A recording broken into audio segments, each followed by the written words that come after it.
Saint-Germain, c'est un petit peu le lieu, l'épicentre de la littérature et des arts. Et on y a toujours vu, trouvé les galeries d'art, les artistes, les écrivains dans les bars de Saint-Germain. Et parmi les bars de Saint-Germain, il y en avait un qui était plutôt une boîte de nuit, c'était chez Castel. Et donc Castel est une légende de Saint-Germain-des-Prés. On a rencontré les plus grands artistes depuis et même les hommes d'État, les femmes les plus magnifiques comme Eva Rüdling qui est ici, Jean Seberg, puisqu'on en parle ici dans un de ses livres, Romain Gary, que puis-je dire, Belmondo, enfin toutes les personnalités sont venues s'amuser, se réjouir, discuter chez Castel, à la table de Jean Castel. Et moi j'y suis allée parce que j'étais emmenée par Roland Topor. Et Roland Topor, c'était un homme qui avait le goût de la nuit. Outre ses multiples talents, il aimait beaucoup la nuit pour vivre en décalage, pour être...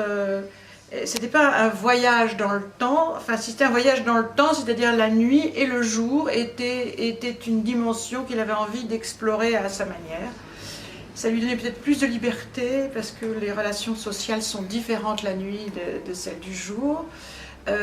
Et c'était aussi un moment où germait chez lui énormément d'idées magnifiques. Donc des années plus tard, avec Noël Châtelet, des amis autour d'une table, nous avons cherché un sujet pour un prix littéraire. Et tout d'un coup, à force de discussion, j'ai lancé, et pourquoi pas, le prix du roman de la nuit. Et pratiquement instantanément, tout le monde dit mais oui, le prix du roman de la nuit, personne n'avait jamais eu cette idée. Et donc on s'est lancé en pensant que bon, on aurait quelques beaux livres, on pense à Baudelaire, à Victor Hugo, à des passages, des poèmes ou des chansons, Paris s'éveille, etc. Mais ou de la musique, Round Midnight, mais maintenant, des livres, est-ce qu'on allait trouver assez de livres pour pouvoir faire vraiment construire un prix littéraire digne de ce nom? Et en réalité, nous avons trouvé énormément de livres, mais une foison merveilleuse. Et quand on regarde même le prix Goncourt, on s'aperçoit qu'un nombre incroyable de livres avec le titre de la nuit ont été couronnés par le prix Goncourt. Donc, notre idée de prix s'est lancée, nous en sommes à la 3e édition, et de plus en plus de livres aussi magnifiques, avec des grands auteurs, sont apparus. Et ce qui est très joli aussi, c'est que en fait, personne n'a essayé d'écrire sur la nuit pour correspondre au prix, c'est simplement parce qu'ils écrivaient sur la nuit. On a un jury qui se renouvelle, toujours un tout petit peu, c'est-à-dire une ou deux personnes qui peuvent arriver, redonner du sang, de l'énergie. On a des livres de chez Ulma exceptionnels. Chamoiseau, j'ai toujours aimé la nuit. Éden la nuit. La nuit pour adresse. Les titres sont magnifiques. La nuit avec ma femme. La nuit des Juifs vivants. Le songe d'Anton Saurus. Ça, ce sont les ouvrages nominés de notre histoire. Salman Rushdie, qui est de 2 ans, 8 mois et 28 nuits. Salman Rushdie, c'était exceptionnel. Isaac Rosa, qui s'appelle La Chambre obscure. Voilà, les titres, les ouvrages nominés. Ça montre un peu aussi la foison d'auteurs d'immense qualité. Quand on découvre cette route, c'est un petit peu comme si le jour et la nuit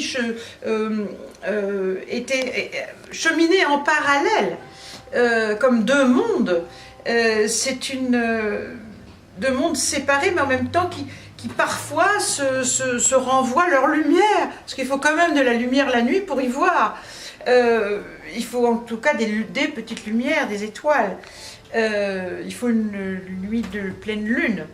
Mais en tout cas, ce qui est intéressant, c'est que voilà, on découvre les livres, mais on ne découvre pas que les livres, on découvre que finalement, il y a une nuit pour chacun.